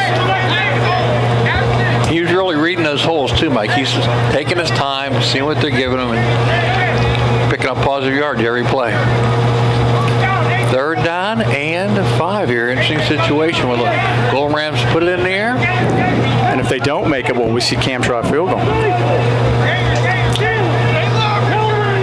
Chandler Timmons looking over to the sideline to Coach Girardi. And the give is to White. White busts his way through there and gets inside the 10 and has a 1st and goal at the 8-yard line. He did that all his own, did. Mike. They're going to mark it at the 9. That's good enough for a 1st and goal. 6-yard gain. Well, this is all came about by the Highlands defense holding, forcing the punt, getting the ball in Valley territory, and I think we're going to see that a lot this year. I think that's going to be a formula for Highlands. Short fields off the defense, and this offense is going to be certainly better than it was a year ago because more experience at the quarterback position and everywhere around the field. This is DJ Loveland territory down here, by the way. Oh, a lot of movement before. There was, and the pass is intercepted at the 2-yard line. I think there was a zag in different pages. Drake Burford was the intended receiver, but the Vikings pick it off and snuff the Highlands rally. Now we get a little excessive celebration. Charles Perkins picked it off for the Vikings. Mike, we had nobody in the backfield either, so And empty backfield. They let the play go. If they would have blown it dead, then that would have never happened, but... Allie guessed in there, and they guessed right, huh? So Dom Girardi speaking with the referee now, and we'll see what they have. 5:06 left here this first period. Play 2 10-minute periods. Next week, the Gold Rams travel to Mont for a conference game. Dead ball foul, a personal foul against Highlands. 7 o'clock at the Mont Knights. So that's a 1st down. So that's a 15-yard personal foul. So Valley, it's going to get Valley out of the hole too because they were going to be stuck back inside their 5-yard line, but now they're going to get to move it out. Where are they going to give it to him? Well, they're not giving him enough because he was at about the 2, so that if it's 15 yards, they need to get to about, what do we think, Tom, about the 17? Was that about the 2? Right. So they're marking it at the 11. Now they're going to move it. Okay. There we go. I didn't see the personal foul. I didn't either. It's the 25-yard line. That's where Valley will start. Okay. Can you read that one more time? Can you do that one more time? 5:06 remaining in the quarter, and the give is to Hughley off the left side, and Hughley makes his way up to the 30. He's spun to the ground there by Kyron Long. Again, also remember that today's scrimmage can be seen tonight on YouTube. 5-yard gain to the 30. Type in Highlands High Sports. Again, it will be available tonight on YouTube.com. Thank you, Mr. Heasley. 2nd down and 5. Have a great weekend, sir. He's got his master's hat on. Thanks, Bill. Gain is almost 6 up to the 31. No score here. Everybody moving. A lot of finger pointing now, Yeah, too, Mike. that's all you get. And it's like, who's convincing who? It should be against the Rams. Caden Quinn, the Valley quarterback. You've seen a lot of sloppiness here, which, they don't normally do these live actual game portions in these scrimmages, and it'll be good to kind of get that out of the way for the first game. Actually play a little football. They call it on Valley. They call it on Valley. Okay. So it'll be 2nd and 10, back at the 26. Clock is stopped. 4:23 left of this first period. There's no score. Neither team's put it in the end zone all day, have they? Either one. Quinn, the quarterback. Again, they go from the big eye. And again, Joaquin was coming up there, and another false start against the Vikings. Back up the truck, Mike. To the 21, where it's 2nd and 15. Chandler Timmons out there getting some defensive snaps at linebacker. And the handoff is to Hughley, and there just isn't much there. I see Tyler Bender at the bottom, but there's about 4 or 5 brown shirts in on the tackle, including Kyron Long also. Muzzy trying to run that power to the 22-yard line. It's a gain of 1. Now I'm looking at 3rd and 13. They better put it in the air this time, Mike. Yeah, Quinn hasn't thrown it much. He didn't throw it the first series. And back when they had their 10 plays, he only threw it 1 time, and it was intercepted by White. Here comes everybody. Rams are blitzing. Quinn is back, being chased. Bender has him. Fires it downfield, and it's too tall for his intended receiver as he tried to get it to Elijah Coleman. Dallas Price. They're going to come. That's iffy. That's one of those 50-50 ones. Could have called it, could have not. As Price, who was playing quarterback for their JV team. So they're going to call him for a hit out of bounds with 14 yards to go. That's plenty by 1. Yeah. Things you don't want to do next week. Time to clean it up. Yeah. And now Coleman's going to come over and get the talking to from Coach Girardi. Yeah, it's going to be a little more than talking, I think. So that's a first down for Valley. That'll put the ball up at the 37-yard line. Elijah Coleman, a 5'10", 170-pound junior. Just gave him 4 more downs, Mike. And some field position, too, because Valley's really been backed up here. Haven't been able to do a whole lot against this Highlands defense. That's their first down of this live period, we'll call it. 3:21 left.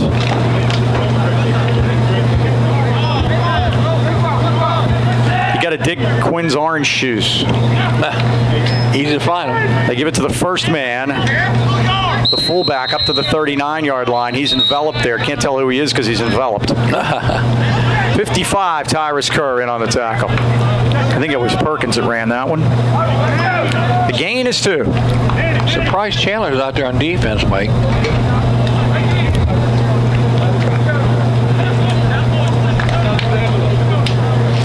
But I guess when you're 6'3", 215, you can do kind of what you want to out there. From the 39-yard line. Again, full house. Now they're going to run a toss to Hughley. Rams chasing, and they come in and get him. Sticking him hard was Jeremiah Saunders as he got to the 42-yard line. But that play was made because the Rams defense stayed home. And guess who put the pressure on him? Chandler Timmons. Boy, if you remember Braden, he was a heck of a linebacker, too. I think he was better on the defensive side of the ball, and he was a heck of a quarterback. So. Well, yeah, when he played at Robert Morris, he was starting defensive end. Remember, when he was injured his senior year and couldn't play quarterback, he still strapped it up and played linebacker. Yeah, you're right. Couldn't put his arm up, poor thing. That's when we discovered Seth Cohen. Yeah. 3rd down, 6. And they give us to Hughley. Tries to cut it back, but he cuts it back right into the teeth of that defense and maybe gets a yard or 2. The sledding is tough. Down at the bottom is the junior Daniel Timmons. And Tyrus Kerr. Tyrus made a lot of tackles here today. 4th down. They should punt it. Maybe not. I said they should. Well, on Friday night, yeah. Today. What is this, Canadian football? No, maybe just go for it and see what you got. 4th down, Valley's going to call timeout and talk about it. Mark Kazanowicz going to talk to his defense. We mentioned Mark. We're not sure if we're going to be at Knock next week. We wanted to say, but we wanted to pass along condolences to McNabb family. Mrs. McNabb passed away over the summer, and that is Mark's mother-in-law. And Ron McNabb, the coach, basketball coach at Knock, his mother. Such a sweet lady. And always had a smile on her face. Especially to Mr. McNabb, Ron Sr. We want to send out our thoughts and prayers to you, and we're thinking about you. I did send him a text and Mackie about his mom, and sent back. I know we're rivals on the courts, but when we're off the court, we're brothers, and he appreciated us thanking him at that time. But again, Knock next week for football. We'll be back at Knock Friday night at 7 o'clock, and then the first home game is the week after, which will be the 18th. That'll be here against the Mars Planets. We previewed those two teams already, Mike. Other teams in the conference, Greensburg, you mentioned 5-2 in conference last year, but they did not win a non-conference game. Can you believe that? One of the Dave Kiefers is the coach there. There's another Dave Kiefer that's the coach at Southmoreland. They lost to Blackhawk 36-7 in the playoff. They have a big offensive line returning, 5 offensive and 6 defensive players. I believe they'll be coming here this year. Their leading rusher is back, Alex Briggs. 5 touchdowns last year as a junior, so we'll get to see Greensburg here. Valley's going to punt, so you can keep going if you want. This isn't really a live play. Hampton also dropping down. We're going to be going out there from 5A. My coach has been there for a long time. Sean Tomadio. Yep. It's probably the second longest tenured in the conference after Scott. 13 years, you're right. And here's the thing, Mike. They were 2-8 last year. But he is so happy he's dropping down because his argument was, I have a 45-man roster, and you're making me play against teams with 75 guys. Oh, sure. He goes, so he feels they're going to be better suited for 4A, so he's happy to be joining us down there. Probably our closest game, Mike, would be Plum. And Plum has given us trouble in the past. And that'll be they beat us the last 2 years. We've had them on the schedule here as a non-conference game, but now Plum comes down as we stay where we are in 4. They were 3-7 last year, Mike. They are loaded this year. I think they're going to be a very good team. They have that running back, Bill Guzzi, remember him? Mm-hmm. The quarterback, Jake Miller, is back, and they have Reed Martin and Max Patulski. Those guys are Division I guys. Max Patulski has tortured us the last 2 years, especially 2 years ago down there. Here are the Rams, first down at the 30-yard line after the punt. And Timmons turns and gives it to White. White gets a crack up over the 30, the 35, 40. First down. White still going to the 45-yard line. Well, he's run strong here this morning. 15 on that one. That's the third Highlands first down of this live period. And, big gain for Brock. The entire scrimmage averaged 7 rushes, 64 yards. The clock is at 1 minute and 15. They'll play 10 more minutes after this. So there's plenty of time for Highlands to try to get in the end zone here. Plum is coached by Matt Morgan, Mike. He's in his 8th year. 9 back on offense, 8 back on defense. Now they're going to run White to the right this time. Oh, no, they're put the foot in the ground, and here he comes up over the 50. Boy, if he would have beat that tackler there, which was number 6 Price, if he'd have beat Price, I think he might have been gone. But it's 9 more yards. We'll call it 8 to the 47 of Valley. Besides coaching, Mike, you know what Matt Morgan does for a living? I don't. He works for the Gronkowskis. Oh, G&G Fitness? G&G Fitness, and how I know that is my son Ken is the leasing manager at Chatham Center, and they put the gym in for them. How about that? Yep. So you got to know Matt very well over the Matt was a great player at Pitt. Timmons is back. He's going to throw the takeoff. It is caught over the shoulder. Turning the corner is Elijah Coleman for a Highlands touchdown. Oh, what a throw by Chandler. Perfect. And Coleman not only did he catch it, Mike, he stayed in bounds. Talk about dropping a dime. 47 yards. And a touchdown from Chandler Timmons to the junior, Elijah Coleman. And it's somebody, he's going to be a person of interest here for 2020 season. Well, he made that mistake on defense. He just made it up on offense. So he's back to square. Now we're going to get to see 3 plays and 70 yards. Cam Reigert attempt the extra point.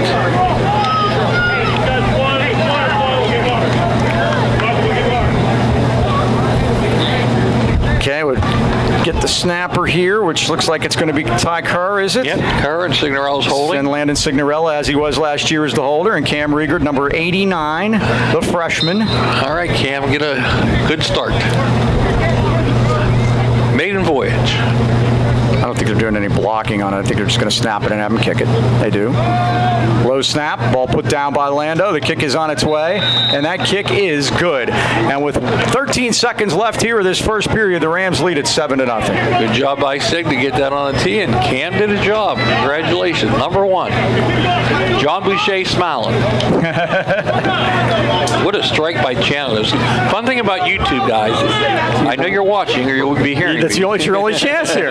Run that back. You can run it back and look at it. He dropped that baby in there. That looked like somebody said last year, one of his throws, he says, my God, he looks like Jared Goff. He dropped it in and dropped a dime in there. So beautiful. So the Rams do score. 13 seconds to go here. 3 plays, 70 yards, and that took a minute and 19 seconds. Our drive of the game is brought to you by, actually it's not brought to you by anybody, but if you'd like to, call us. That's right. That's our drive of the game so far. If somebody wants to, hey. And again, I guess Brought to you by Dan Timmons Painting. There you go. How's that sign? Beautify and protect. Dan who? But so Highlands will kick off now with 13 seconds left of this period, and then remember we'll play one more period. And we've been going about an hour and a half here, so everybody's getting their exercise in, including us, huh? Yep. Again, we cannot commit to away games, but we'll do all the home games in conference. We're still waiting here from Knock, and going to come down to the count there. So the point to remember is, if we're not there, it's not because we don't want to be. Correct. We have volunteered. We are asking. We want to be part of the Donner Party, but it's going to be a party. The part of the Donner Party that lived. Exactly. Yes. By the way, Drake Burford's had his helmet and shoulder pads off, and he's putting them back on. So I'm not sure if he's talking to the coach now, and he must have got dinged up a little bit talking to Don. So he's probably trying to get himself back in there. He's a great wrestler, Mike. Yeah, that's the word. The Burford family. It goes back here. Yep. Quite a few years we've seen them. Again, in 20 years, we've seen a lot. 5'11", 160. We're going to be getting grandkids here pretty soon. That's going to be scary. Well, Brock White's my first kid of somebody that I did, because we did his dad's game at Pearl. So when we get grandkids, here's the kickoff, and it's taken right at the 20-yard line, putting a knee down to Zane Warren. So Valley will start 1st and 10. I get 13 seconds left here this first period. Highlands leads at 7-0. Hey, we can give a score now. There you go. A couple other teams to talk about. Mike Armstrong, Frank Fabian's up there still. He hopes to improve. He had a 1-8 record last year. Elvin New Field. We'll try that one. Talk to Denny Stewart and Todd Harvey. See if we can come up there for that. It's a field we've never been to. How about that, Mark? Another one off the list. They only returned 4 on offense, 5 on defense. So another coach in 5A happy to come down to 4A. Yeah, I read their little write-up, and he's definitely for that. He said they feel more like they belong now. This is going to be the most wide-open conference in 4A. First down, Valley at the 20-yard line, and now there are some instructions for Quinn. I think they're going to run They're going to run out of the shotgun with 2 sidecars. See if they want to put the ball up here. And Quinn turns, and a give is to Perkins, and he's thrown down by Big Nelson, and his helmet come flying off. Twice that's happened because, unfortunately, he can't keep his helmet on with all the hair. Strap that tighter, Jeremiah. That's the end of the first period here at Highlands with the score. Highlands 7 and the Valley Vikings nothing. Last team to talk about, Mike, is Indiana. They're big. They're going to be a young team. Their junior quarterback is a kid named, check this out, Fox Van Leer. You're going to love calling that one out, huh? All I could think of, Dean, is Norm Van Leer.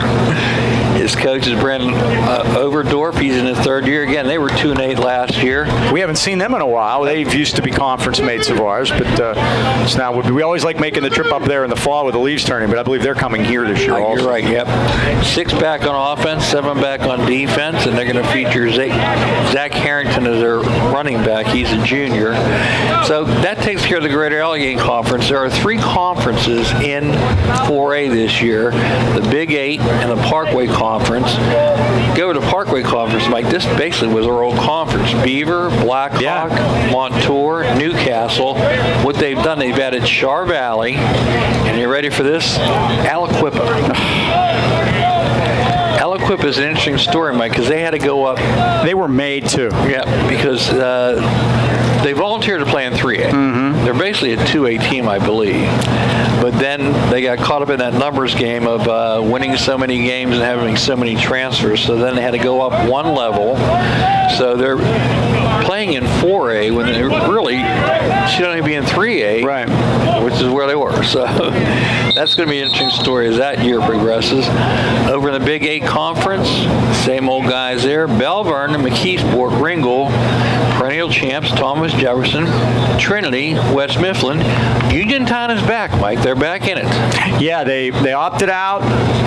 Got some more information, probably, public, parents, kids. A little pressure, and they decided to have another vote, and they decided to play. So Uniontown is back. I think they're going to have to wait a little while to get started, though. Yeah, the acclimation, and right. you have to have the time. So this is second down 13 for Valley. Moving left to right now here in this second and final period. And Quinn is back, and he throws it incomplete. Great coverage by Loveland on the wide receiver Warren, and he put a hit on him. That ball nearly popped up in the air and nearly went back the other way. Saunders also there, Mike. Probably the most interesting team in the Big 8 Conference to me is Laurel Highlands. You know why? Is Gallagher going to play? He is not only going to play, Mike, Quarterback? defensive back. And he's already Returning kicks and things, maybe? And he's already committed to playing football. Even though he's such a tremendous basketball player, they won the 5A championship. He willed them to that title. Yeah. He did that. And he's fantastic. The only problem, Mike, he's 5'10", fantastic. And you know what he did? He beat a lot of good teams to do it, too. Oh, yeah. I'm glad we didn't have to run into them. They were always our Achilles heel. So here we go. Third down, bad snap. It's on the ground. I think the Rams are on it at the 10-yard line. He's coming out of there with They it. are, and there's Drake Burford back in the lineup on the football for Highlands. The Golden Rams will take over at the 10-yard line early in the second period here. Yeah, Mike Gallagher, though, it's a tough decision for him. He's such a great basketball player, but he's got Division I offers from Illinois, Big Ten teams, Purdue. But he's looking for that step beyond that. Right. Guess what? At 5'10", he says, I'm not going to be a professional basketball player, so he's committed to football. So Highlands ball at the Valley 10.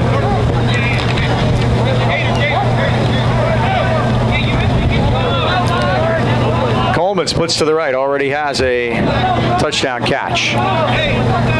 White the setback. Loveland in his familiar slot position to the left. Waiting for the signal of ready for play by the official. Now we have the whistle. First and goal, Highlands. The handoff to White. Finds a crack, turns the corner. You can walk in from 5, there, baby. Highlands touchdown. 10 yards, Brock White. Now leads here 13-0 and the extra point. One play, 10 yards. Boy, they're being efficient. And again, Dean, we talked about it. I think we're going to see it all year, how the defense is going to set up the offense, and they're going to work in tandem this year more than they have in the past. Because I think we've had the thing the last, probably since Dom's been here, of one strong group. Right. Either a strong offense or a strong defense. This year, I think they can both hold up their end. So Burford picks up the fumble, and Cam Riegard's on for the extra point out of the hold of Landon Signorella. And now Don Girardi's talking to the official. Maybe they want to try a 2-point play here. Let's see. I like Cam kick. Now they're having a discussion with the Valley sideline, talking to Muzz. Muzzy also the AD at Valley, always good to deal with. He's got some stories. Oh, yeah, he's great. If you ever get stuck in his office. And it's always a fun stuck. That's the operative word. Yes. We got a personal foul in Highlands. Okay. I was wondering if maybe they were going to call a unsportsmanlike on White for sort of taunting on his way into the end zone. So that, I think... On a kickoff? Looks like it could snap this time, and Cam's kick is on its way, and it's good. So the Rams lead it 14-0 at 9:42 second period. By the way, Mike, how I got all that Rodney Gallagher information? We had the Western Pennsylvania Barber Shop on YouTube. Seriously, guess what they had? Terrell Pryor getting a haircut, talking to Rodney Gallagher, getting a haircut. And Terrell's sage advice is stick with football. Yeah. Terrell doesn't have a job, does he? He's not. He's trying to get back in. That's right. Cuts are today. I don't know if anything's come down the wire yet, but so it'll be interesting to see how they work that.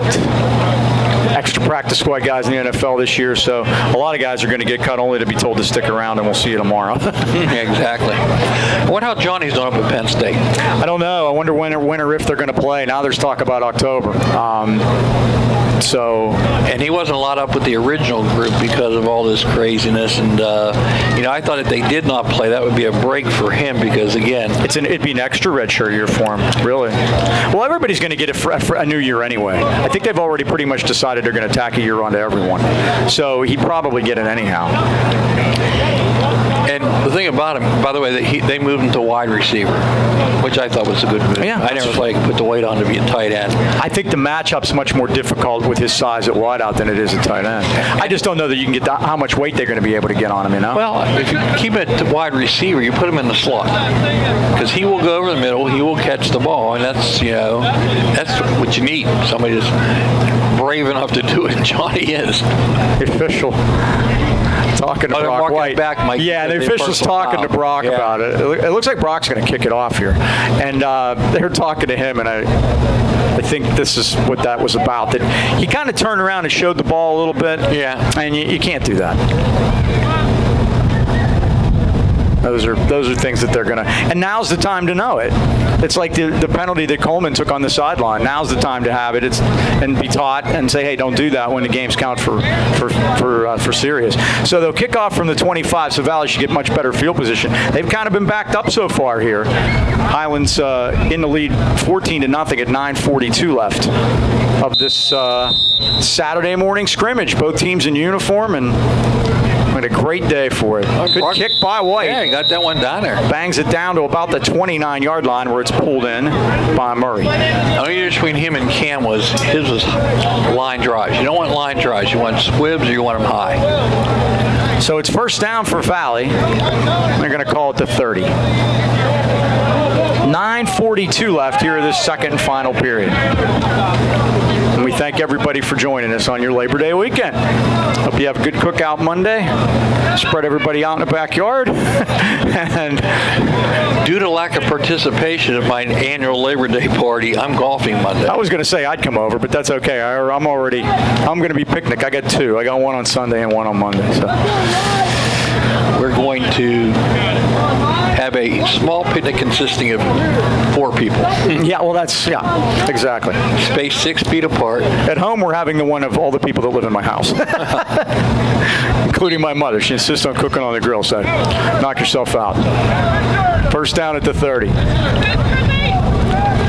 If I was that quarterback, Mike, I would not be wearing orange shoes.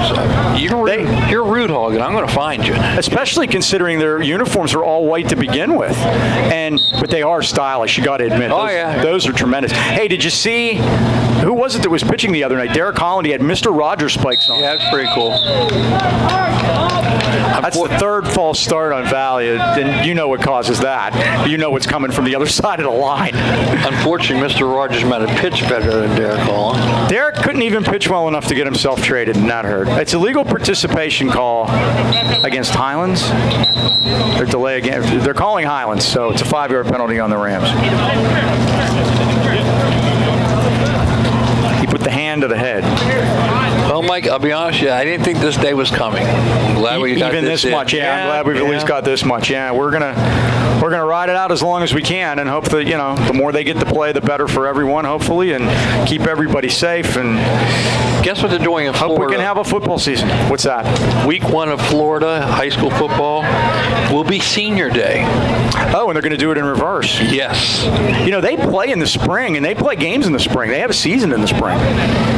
Well, the reason why they want to do senior night on night 1 is they don't know if there'll be a night 2. Yeah, I'm sure they didn't have a spring season this year. They're usually playing about the same time that spring training's going on, yeah. So they do. I talked to Wizard White, the former great coach of Valley, who's since passed. What a great guy. And he used to talk about, he spent the winters down there, and he said the high school football down there in the spring that he would see was tremendous. Mark Canzano coached in Florida. Yes, he did. Before he came up here, he came to Freeport. My first ever Dust Bowl show interview was with Mark when he was at Freeport. Quinn back and he throws, and this one's caught and dropped. That's going to be incomplete at the 40-yard line. Landon Signorella separated the receiver Price from the football. Nice job on the coverage there by Landon. Coleman helped out. I know about Florida football, Mike, is my niece, husband, brother plays senior in Florida. How about that? I never like to do genealogy. I'm bad at that. You know, it's a second cousin, third cousin. How many times removed?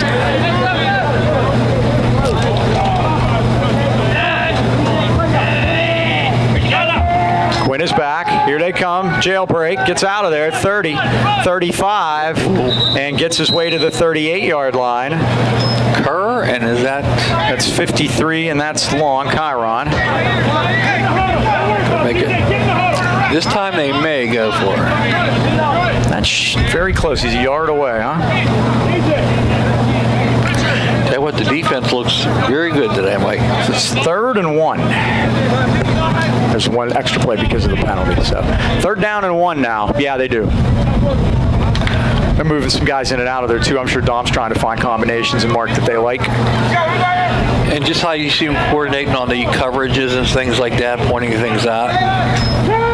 And to give, and that's going to be a first down. As driving through there is Cam George, number 12, and he gets the first down up over the 40, up to the 44-yard line. White got him off his feet, but not until he did make the first down. That's the second Valley first down, and the first they've had that wasn't by penalty. Joaquin, Mike, over the winter has had interest from Toledo, Connecticut,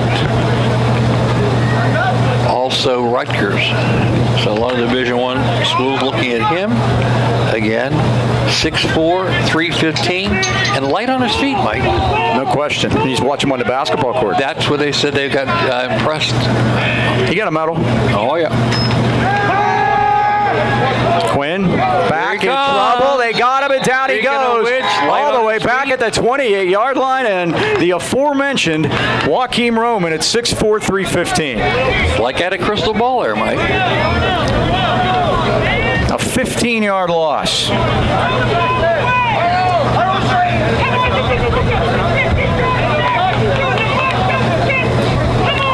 Okay, Mr. Offensive Coordinator, what do you got on 2nd and 25?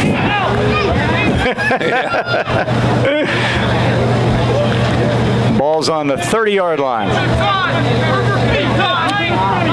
Caden Quinn. He of the orange Adidas. He's being chased. He looks and he throws it to the popcorn vendor, if there was one allowed here. Tyler Bender was chasing him down. Put the pressure on him. Now, Mike, yesterday at Freeport, at the end of the game, the teams line up across the yard markers and they bow to each other. I was going to say, this has been mine. High five. Namaste. Air high fives. 7:24 left, second period. 3rd and Trentham, huh?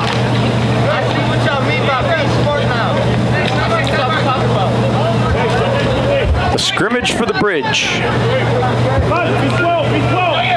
Hopefully next season everything back to normal. We'll have the actual battle for the bridge back on.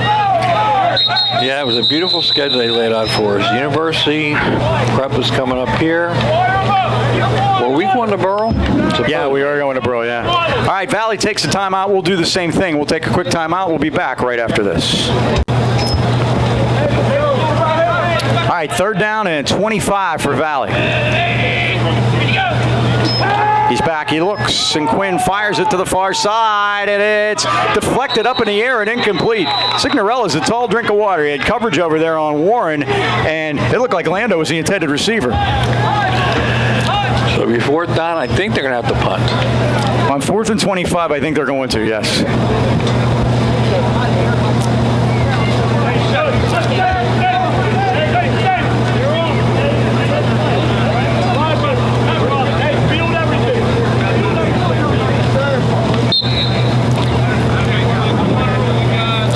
So back deep for the Rams, of course, is Coleman. It's going to be interesting this year, Mike. Elijah's got some speed. And the punt is a good one. All he can do is catch it.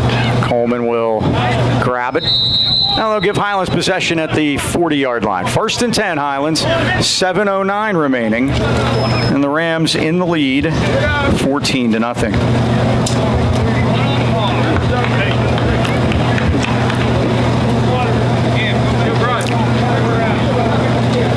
What are you going to say, the 50? 45? They keep moving it on us. The 40. There we go. See if the starters are out there still.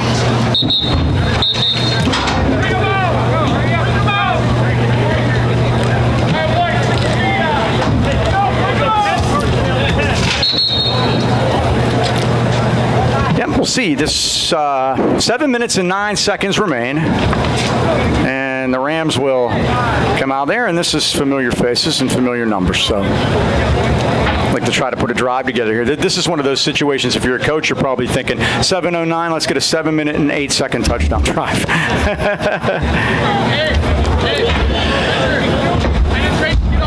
And it looks like the starters are on the field, Mike. And they are. Going to go Forat. Nick McQuaid is in the slot on the right side. Well, that brings up interesting possibilities, too. He can throw it, of course. Hand off to White. And White busts through there. He's up over the 40 to the 46-yard line before he's brought down. Brock's had a very strong game today. The gain is 6. I got him 10 carries, 88 yards. And we have a Valley player down. I'm surprised we haven't seen more of that today. So we'll take a quick timeout. Highlands leads at 14-0. We'll be right back.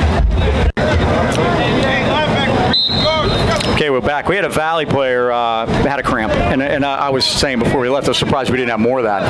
It's warm. Timmons back, throws it to the near side, leaping catch. That's DJ Loveland inside the 50. That's first down, Highlands, at the Valley 47-yard line. Steady hands. That's for sure. That's 4 and 3 is 7 yards to the Valley 47. Signorella wide left now. 6 Highlands first downs here. DJ's up in the slot now to the right. But runs some different receivers. That's DJ's home, is in that slot. And you got Coleman, he's, as you said. Brock White's the tailback, and he gets the call. White dances through a hole. They grab him. He gets away and gets 2 yards out of nothing there. Good job by Brock. His game is that hesitation and the cutbacks with that blocking, and he didn't see a hole to begin with, but he was able to dance around long enough to get himself, 3 yards down to the 44. 11 rushes, 90 yards for Brock. That's pretty good.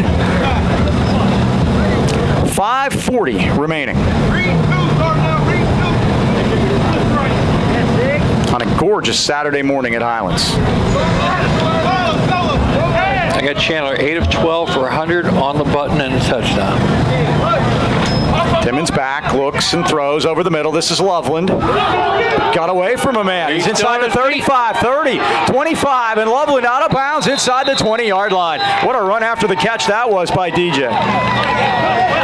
Chandler adding on to his yardage. How many in that play, Mike? Well, we're going to call that a 20, let's see where they put it, 26 yards to the 18-yard line. See DJ now. 1, 2, 3, 4 catches. I've got 33 and 18, 41 yards. 51. Clock stopped on the out-of-bounds play.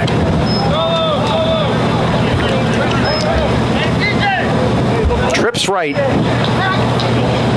Timmons steps up. Sprints right. Going to get some. 10. I think he might have had a face mask on Chandler. He's dragged down at the 9-yard line. We'll see if that's what it was. They're going to say he got to the 10. I think they might have had a little bit of the face mask. Let's see. And that's what it was. So that's going to put the ball at the 5-yard line and make it 1st and goal.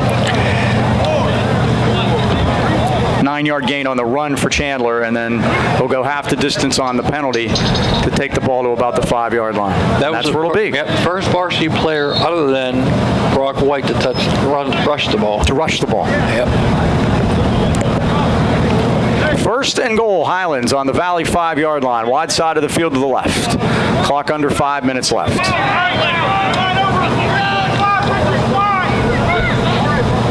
Timmons floats it out to the left. It's caught by White, but they're going to get him in the backfield for a loss on the play. Good job of diagnosing it by Zane Warren, number 4 for the Vikings. It's a loss back to the 7.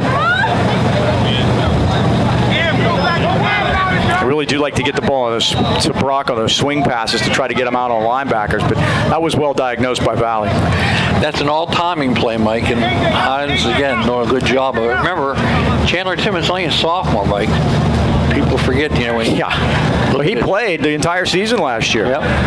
Tyler Brzezinski got hurt before the season was to get underway, and Chandler got put in there to start with, and it was a great learning experience for him, and he got better week after week. Valley trying to get a man off the field. I don't know that they did. Timmons is carrying it to the 5-yard line. Number 50 was in desperate need of getting off of there. Wilkerson. I guess they're going to rule that he did. So the ball's at the 5-yard line. I wonder if Highlands doesn't score here. They try the field goal, give Camp some work. Interesting. It's different though without the live rush. I don't know if it, at the angle, or maybe you try it. They would have had trouble with the first extra point. Right. They had a high snap. The second one that was good. Again, that's what we're doing here. 3rd down. Now we have whistles. Somebody moved too soon. It's going to be a false start against Highlands. Actually, it gives them more room to throw it. And guess what? That's Coleman doing push-ups. I'm assuming it was he. There you go. What I love about this offense, too, Mike, with Brock being your feature back, how you can spread the field. They very rarely had more than one guy in the backfield. Yeah. It's been 4 wides. And when you have a great back like him, you're not fooling anybody. You're not. So I'll just spread it out. Clock winds to 3:10. Timmons back, and he throws it over the middle, and it's incomplete. He tried to get it to Loveland, but he was well covered that time by Jeremy Hughley. So it's 4th down from the 10-yard line, 4th and goal, and we'll see what Tom Girardi decides here in a scrimmage. They're going to go for it, I think. He's giving a play to Elijah Coleman. 3:01 remaining.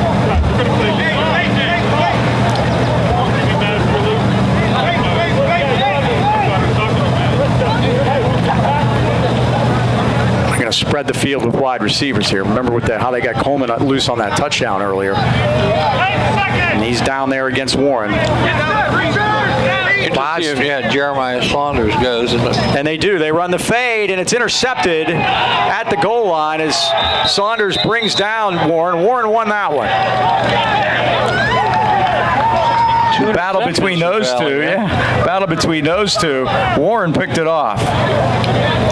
As they tried to fade that time, you notice they ran Chandler from under center. And so Valley will get the ball here with 2:51 remaining, and they'll get one more chance to try to do something with it. All timing pattern, no doubt about it. And pencil.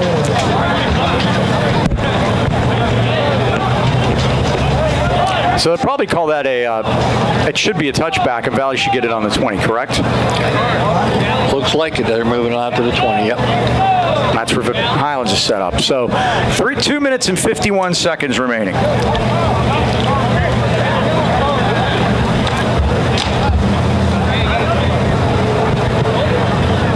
First down, Valley at the 20. Highlands 14, Valley nothing.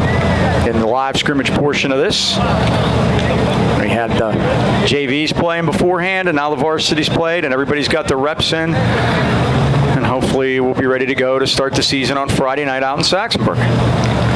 Chandler Timmons, long touchdown pass to Elijah Coleman, and a Brock White rush for a touchdown. And Cam Riggard with 2 extra points. Things that we took for granted for so many years. Last year, Haley Easter got hurt so early, and we were scrambling. Yep, and John Boucher's. We've done so well with J.C. Bowser and with Taylor Gunn. And Yeah, we had a long tradition with female kickers. And so here go the Vikings. First down at the 20. The quarterback, Caden Quinn.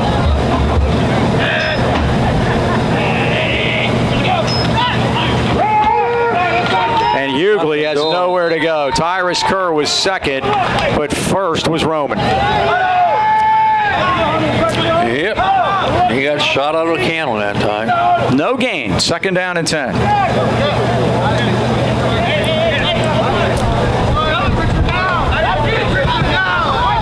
Valley's in 3A, Mike, this year? Yes.